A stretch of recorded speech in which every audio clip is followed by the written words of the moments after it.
Hey guys, welcome to How to Basketball. Today we have 5 simple steps to become a basketball star. Whoa! This is my thing. Those are my lines. Really? Yeah. Okay. Hi guys, welcome to How to Basketball. Today I have a buddy of mine here, Tyler, and we're going to be showing you 5 basic steps to becoming the best, awesome, most natural basketball player there is in the universe. So if you want to learn, follow us and we'll show you what to do. Let's go. Woo! So this is a typical Wilson basketball. If you look closer, it says evolution on it. Basically what that means is that there are little orange specks throughout the whole basketball. And when your hands touch them, it's like an evolutional feeling because it doesn't feel like human nature. There are 3 key things to remember with a basketball. Number 1, the grip. Without the grip, you can't hold on to the ball. No matter how big your hands are or how skinny your fingers, you must be able to hold on to the basketball with at least 2 hands. See these grips right here? They are black because whenever you are outside playing, sometimes you need to absorb heat. That helps with your grip. This is the basketball hoop. Originally, it was named after the basketball hooper named Roger Hoop, and a lot of it has to do with how it's stable. See this right here? This rectangle was made after someone realized something really important happened whenever he would shoot the basketball. When the basketball goes in the protection of the rim, it can flow smoothly through the net of the hoop, just like when you catch fish. Okay, you catch fish and they go in the net, and it's pretty similar to that experience because they're safe in the net and you can have whatever you want with them, just like when you shoot a basketball. Here are the basketball shoes. You need to have 2 shoes, okay? 2 shoes to make sure that you put around your feet. No matter what size you wear, always remember you want to wear 2 sizes smaller than your normal size feet. 3 inches too big and you could cause yourself a slight Achilles injury. And a slight Achilles injury may be really bad for your career. As you can see, these shoes are very generic. They're black and gold and white, typical colors.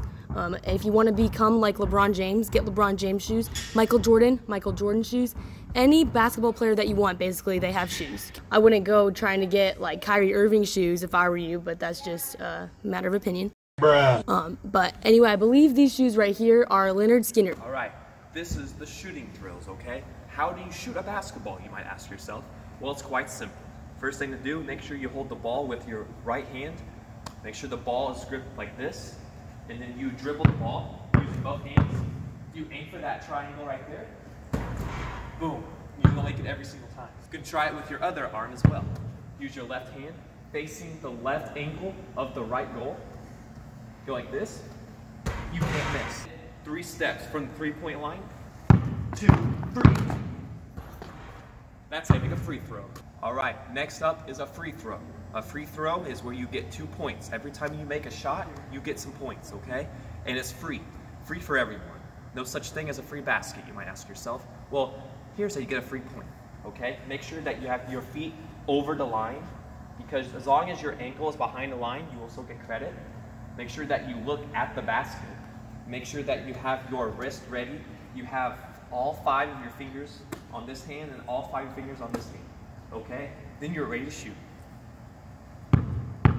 You're gonna miss it! Free Frosty. Free milkshake. And you'll make it every single time.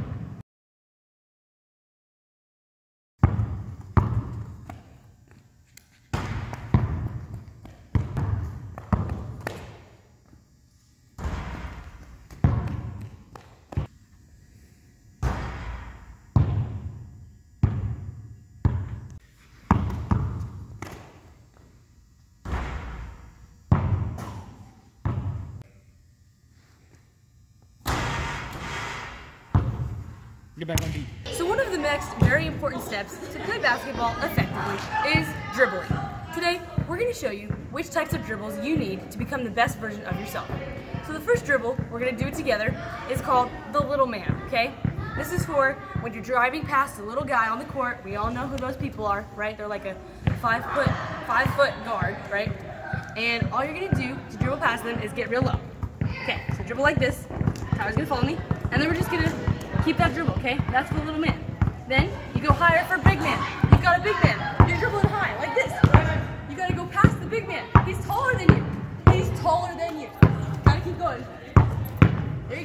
that away, that away. Okay, that's the big man dribble. Now we have another type of dribble. Tyler's going to explain the next type. So the next one is called the figure eight. Sometimes you have a very crafty skill maker who's trying to take your ball from you. You say, hold up here, this is my ball, my rules, my court, my life. Amen. It's that simple. Amen, exactly. So make sure you have the ball and you're ready. Get out all the spins, right? And then do the wiggle. Put it right through your right leg, right through your left leg. In the middle, right leg, ankle breaker, ankle breaker. There we go. Put it right here. And then you can move forward when you're doing it. Yes. So you go forward in the court. That's how you mess up your opponent. But make sure your feet are planted. You don't want a traveling violation. Hi. So the next part of our basketball segment is passing. The first thing you're going to look at when you're passing is your partner. You want to make sure that you have a partner / teammate whenever you pass. Because if you don't have a partner, come closer. Just a little bit. There you go. If you don't have a partner when you're passing, then your pass is not going to be effective because it's just going to go to no one like that. Luckily, we have a partner. So, there are 3 different types of passes we're going to show you today. The first type is chest pass. Now, chest pass means that it originates from the chest to the other chest, okay? And you're going to go as hard as you possibly can. Are you ready? That was good. Now he's going to pass it back to me. Ready? That's called the chest pass. The second pass you're going to do is the in between the legs pass. This pass is effective for when you're driving your opponent and you see your teammate and there's like 15 defenders and you just want to go casual in between the legs. Just like that. All right, he's going to do it back to me. Effective most of the time. Okay, and the third pass we're going to show you is the over the head pass, okay? This pass you're going to need to back up. This is for when you're all the way across the court and you see your teammate. You say, hey, yo, Jim Bob, it's coming to you. Communication is key, so I need to know that he heard me. Do you hear me, Jim Bob? Yes. Here you go. That's the over-the-head pass. Okay, so the next section we're going to show you is about team bonding ship, team plays, okay? Anytime that you're in a game, you want to make sure that you evaluate who your teammates are, okay? And you evaluate the court itself, the defenders, everything. And you can call a play accordingly, okay? So let's just say I'm bringing the ball up. I'm going to call out a play. Okay, ready? Hash brown, go. Yeah, okay, so that was hash brown. Figure eight.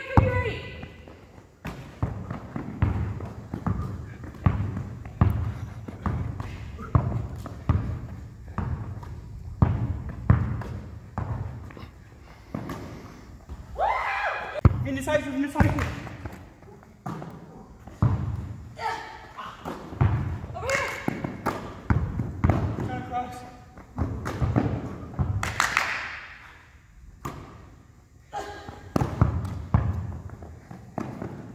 So what we have here is called the bench. This is where most of you viewers will probably end up at some point in your lives. This is the place where you sit and watch your other teammates succeed while you just cheer them on. And it has lots of benefits to it too. It's very comfortable, very, very useful for handing water to your other teammates. And the most exhilarating thing is when you get called off the bench and you get put in for like 10 seconds. Without the basketball bench, the players who are scrubs can't sit down, and if you get injured and you need to sit here, what will you do without the bench? The bench is very important for 3 key reasons. Number 1, it's very stable. As you can tell, it has 4 spegs on it. Without spegs, you can't have stability. Also, basketballs are very able to go into the hoop. Without the hoop, you can't score the basketball. This bench is very important for anyone who is injured or needs a break. So one of the things you'll notice if you've ever played team basketball is that your coach will have you match up with someone who's equally proportionate to you. So they'll say, match up, and you have someone, like the opposite team, obviously, not your own team, and you match up with them to guard them. So we're going to show you a little demonstration of what it would look like to play a little one-on-one and how to do defense. We're going to check up. That means check it, check again. Okay, now he's going to make a move, okay? Any move he wants. He's got to read my defense. If I'm defending him like this, what's he going to do? Oh! Now Tanner, will you explain what to do if your opponent guards you like this? You want to just throw it over her head. Okay. Oh, so he missed that time. So now I get the ball. Every time you get the ball, it's really a happy time for you in your life. It's like therapy almost. Right? Okay, so if your opponent is like this, you want to make sure that you just shoot it like this. Life and basketball is all about failure. If you fail, you succeed. If you succeed, you win. If you fail again, you succeed even more. So the next section we're going to do is how to drive your opponent. First thing you want to do is start your engine.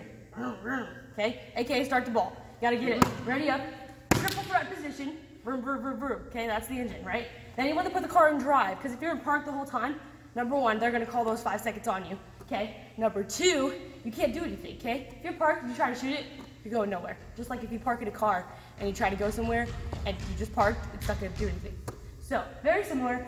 Driving and basketball can be equated very closely with one another. So you're gonna check it. Okay, that's the engine. Vroom, vroom, vroom. Start it, and then you're gonna drive, right? We don't want no neutral in basketball, so you're gonna fake that way, go! So the next thing we're gonna show you is how to take a charge. I have my friend here. My friend. Tanner. Yes, Tanner. Tanner's gonna show you. Wait, hold on, I'm your friend. Well, that's neither here nor there, but this clip we're going to show you what it looks like to be the charger and the one taking charge, okay? So also, something that you might want to know when you take a charge is you have to yell out your favorite phrase, okay? Every time you take a charge, because that will bring energy to the court and your teammates and just be beneficial to everyone. Number 4 idea! I got it! Silly rabbit tricks are for kids! Avengers assemble! I pledge allegiance to the flag of the United States of America and to the republic for which it stands, one nation, under God, indivisible, with liberty and justice for all.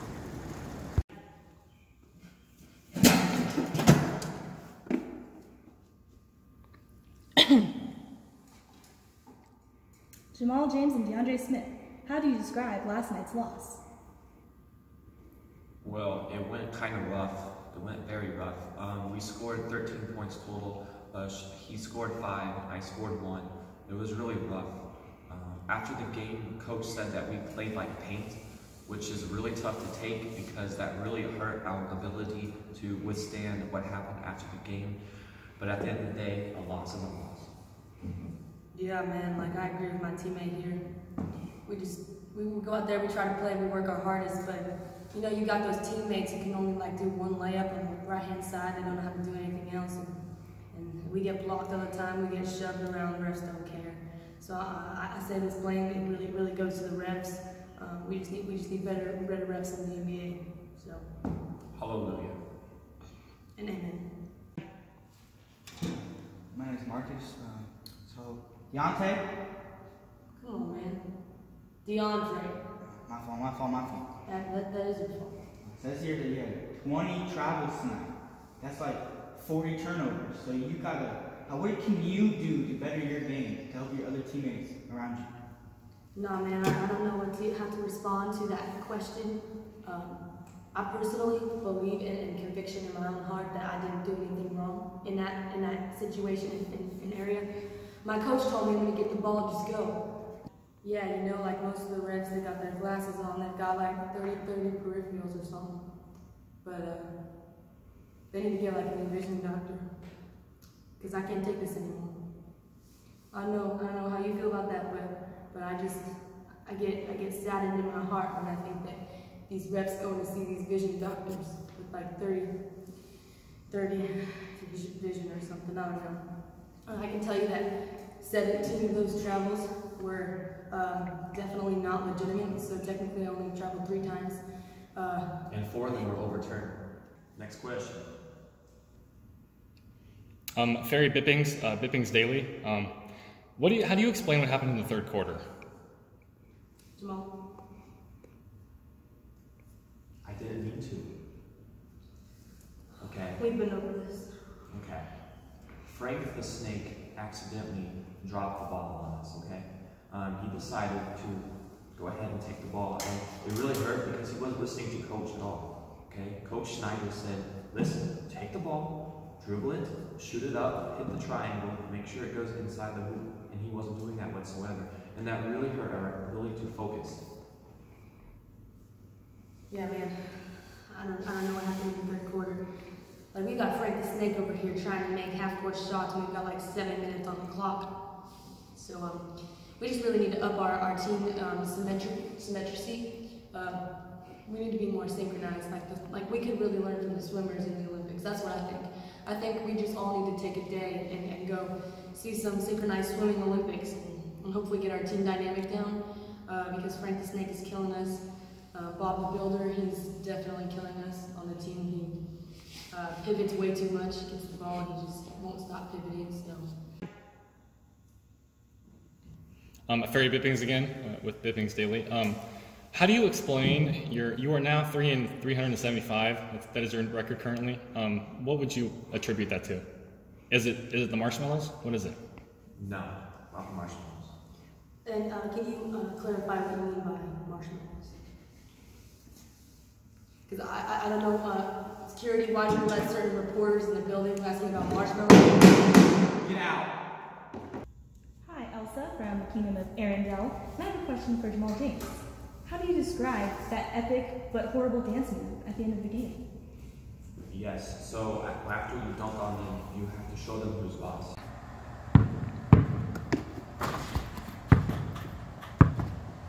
Why James crying? Cause he just got dunked on. And it's quite simple here. We just scored 13 points, which was all the points we had in the whole game. So we had to celebrate after we were able to do that. And unfortunately, my ankle broke, but I was still able to be out there. Some people have attitudes. Some people. What man attitudes? Attitudes. You can't be dancing on the people. We only got 13 points. We only got a game to play. This isn't the flipping NFL. That's what I'm talking about, my teammates, guys. I apologize, but make sure. Next question. Keegan Haggerty. Oh, Keegan, what's up? Haggerty News. Back to that question about the dance move. That was classified as a HEPA technical. That makes you 4 technicals away from a 4-game suspension. What methods are you going to use to stay cool on the court? I hydrate. I drink plenty of planes, and I just have to make sure that my wrists are ready to go. It's that simple. As what the legendary basketball player said one time, without the wrist, there is no brisk. And without a brisk, you can't score.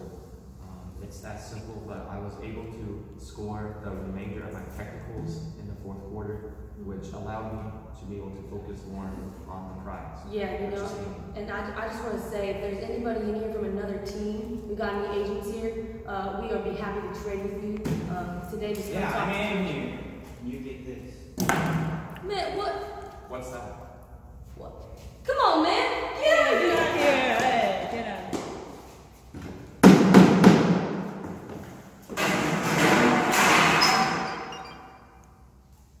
But yeah, we will be happy to trade with Jamal James. Keegan Higgery Daily?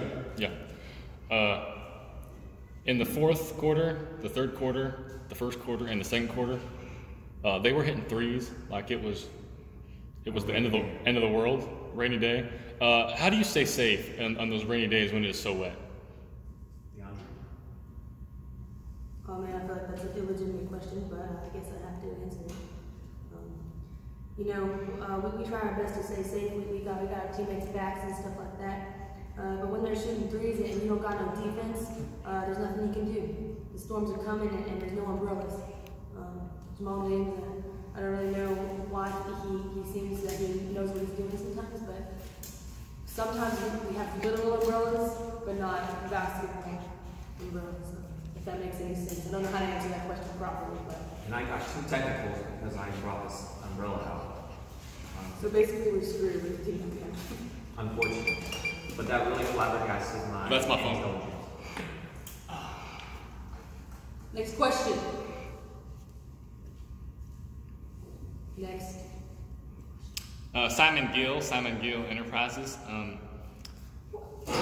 So I heard you signed your new deal with Subway, those new Subway sneakers that came out. Do you plan to continue that partnership going forward? No comment? Yes.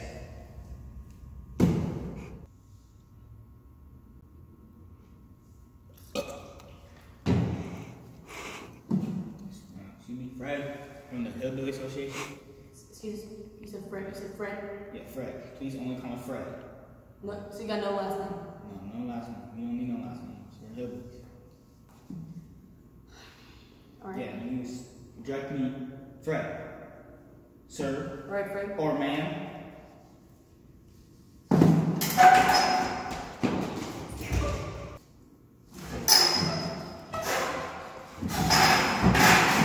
Again, a Smith screen. Posey will defend. Oh! LeBron James with no regard for human life.